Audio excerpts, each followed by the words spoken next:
It is so exciting that we are able to celebrate 20 years since God gave me the vision through experiencing God. And what I learned in the Bible study was that God had to rearrange Moses' thinking, had to make major adjustments in his life to join God in what he was doing.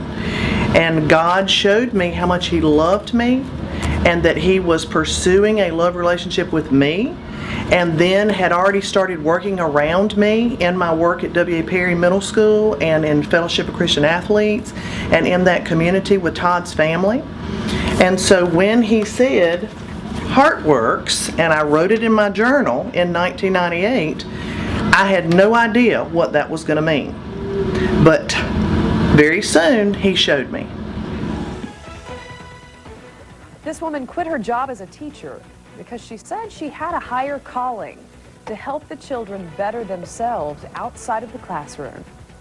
Good evening, everybody. Many people who live on or near Waits Road in Columbia say they've seen their neighborhood go from bad to worse. Police patrol the area often looking for drug dealers and gang activity. But now a former school teacher who taught kids in that neighborhood has started her own project to clean the streets up. Wendell Edwards reports how her help is teaching others what the heart can do. On the outside, this looks like any normal house. This will be a marvelous living room. But to Sandy Hensley, it's a home full of potential. Potential to become a Christian community center. Hopefully in the community we'll be able to do some things that will get people more excited about education. Today, volunteers and those who live in the area were cutting down trees and cleaning up this 5-room home, getting it ready for a grand opening, a community center for all to use. The idea originated from Hensley. She said she realized when she needed to help her students, the best way was not in the classroom, but in the community. I've decided coming out here in the neighborhood is going to make a bigger difference.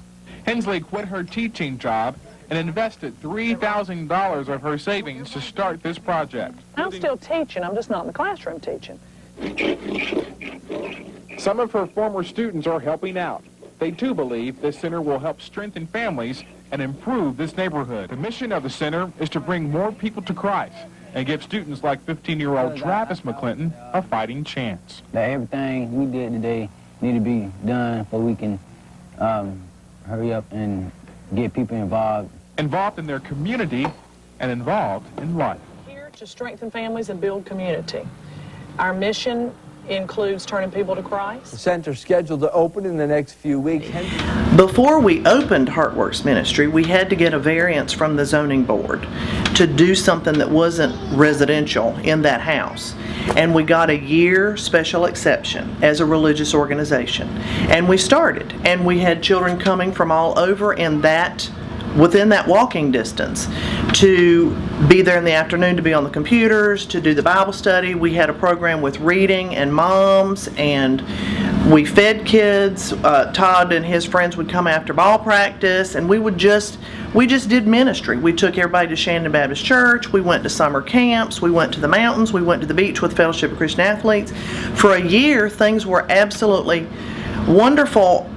In going along in ministry, there were lots of challenges in starting inner city ministry, and me myself as a single white loud lady from the mountains, but the idea of being in that house was precious. And then there was a problem. One of our city councilmen, who shall remain nameless, who had explained to them that I was there to steal their empowerment zone grant money. And that started a problem. The future of a Christian community center designed to help clean up a neighborhood in Columbia is in jeopardy.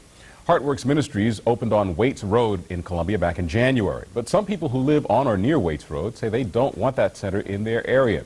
Now, one neighbor who didn't want to speak on camera did say she does support the concept and idea of Heartworks Ministries, but not its location. She says this is a residential community, and a community center like that should be located somewhere else. Guthrie Hammond lives across the street. She got a phone call from someone expressing concern about the center. They asked me about how it's going on. I said, well, that's the best thing that ever happened to that house. He said, I don't mind, it's right next door to me. And somebody closest to it, and they don't make no noise. We're trying to be good neighbors. We're trying to be positive. We're trying to show that our mission is working. And Hensley faces the Columbia Zoning Board in September. which must decide whether the center stays or goes. And I was so devastated. And Ken Watson said to me, you know, it could be that this whole year has been about preparing you and your heart, and whatever it is you're going to move to is going to be bigger and better. So stop thinking that all is lost, but what it is the next step. So then the news people absolutely made a huge impact, because when we got on the news and said we had to find somewhere quickly to go, we were able to go right across the field onto Two Notch into a bigger and better location. And that was amazing. Right now, the Heartworks Ministry House is a couple of blocks from here on Waits Road. As you can see, some of the kids are helping to pack up. Heartworks founder Sandy Hensley says the mission of the house is not going to change, just the location. Help us to move, and we didn't find out until about 2 weeks ago that we have to move. So it's sort of been jump and do.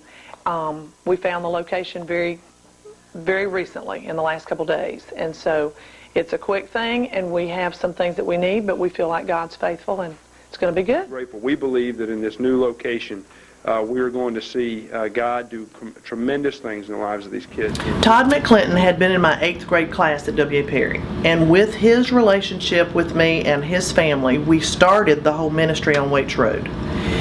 When we found out we had to move, during that time, Todd was actually becoming a Clemson football player, and we were able to go and watch football. We were able to watch him on television. We were able to introduce the children in that neighborhood to college. So when he actually graduated, and it was amazing, the mothers in our group said, can you have all of ours do that? We want them all to be like Todd. Football player Todd McClinton, the first person from Heartworks to graduate from college. It gives them such something to live for and to work for that has been probably the best thing that's ever happened for us in our ministry, is to have a success like that they can follow after. And even though Todd had lived with me a lot of the time, I said, we can't all live with me, so we're going to have to do school. God wrestled me through Leviticus chapter 25, the year of Jubilee. And it was one of the things that the Israelites were supposed to do that they didn't do, but they were supposed to take a year off every 50 years, go back to their original homeland, set all the slaves free, focus on God is God and we are not, and then have a fresh start. And God said to me, Sandra Lee, it's time for my children to have a Jubilee.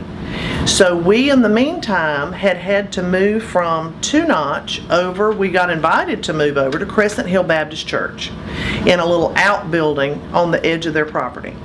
So we moved over there and started Jubilee Academy. We were in the corner of 2 or 3 gang territories. We had a dead lady on our property. We'd have to come in from shooting. We picked up some kind of yucky stuff every morning that had been around in the evening when we were not there. But God birthed Jubilee Academy at Crescent Hill Baptist Church. So we started Jubilee Academy in 2006 after Todd had graduated in 2005. And all the children were excited. We had little ones all the way up through high school. We graduated our first kiddo, Brandon Lohman, at the end of the year in 2006, and that was quite an exciting accomplishment. We decided at that time that we were going to be a SCISA school, so we were planning everything according to the accreditation standards on the website.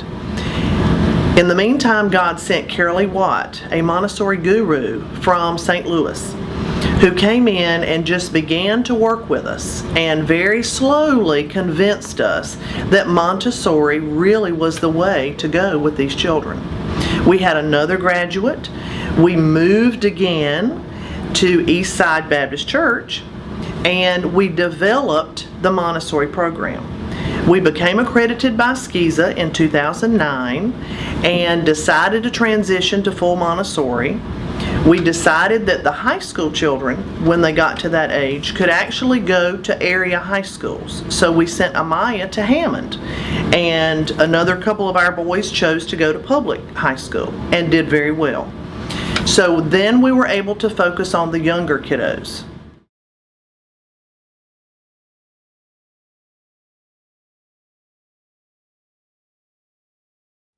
Meet Chalmers, Abby, and Isaac. They're only 11, 8, and 12 years old, and they're on a mission called the Kingdom Assignment. Our youth minister, Brian Sordorf at Trinity Cathedral, gave 11 people $100, and he said, use the money to further the kingdom of God. It's God's money, not yours, and report back in 90 days. The students say they knew they wanted to help other kids, and shortly after receiving the money, they found out Jubilee Academy, an independent school that serves inner-city youth, needed a new teacher. So they started setting up business meetings like this one, asking business owners to match the $100. Our goal is to raise $38,000 to pay for a teacher's salary and equip the classroom with everything it needs. The students originally set a goal of $28,000. Amazingly, they reached that in fewer than 3 weeks. Kind of seems like God has told us to come get further with it to get the extra $10,000 that we didn't plan on getting first. They say they can't wait to give the money to the school. In the meantime, they're learning priceless lessons along the way. God sent Lex McDonald and Willis Jenkins to us to invite us to move over to St. James Methodist Church and share the property. And so now we actually have opened the first toddler Montessori program in the area, and it is flourishing. Now St. James Methodist Church has closed, and God is giving us this property. The trustees of the Methodist Conference have voted for Jubilee to own this property. So we're celebrating 20 years of amazing ministry. We are celebrating God's great hand at moving all the different things to happen that it has taken to happen so that we have a home. And now we can settle and develop this property and develop this program, and who knows what he's going to do in the next 20 years. We're just glad you're here.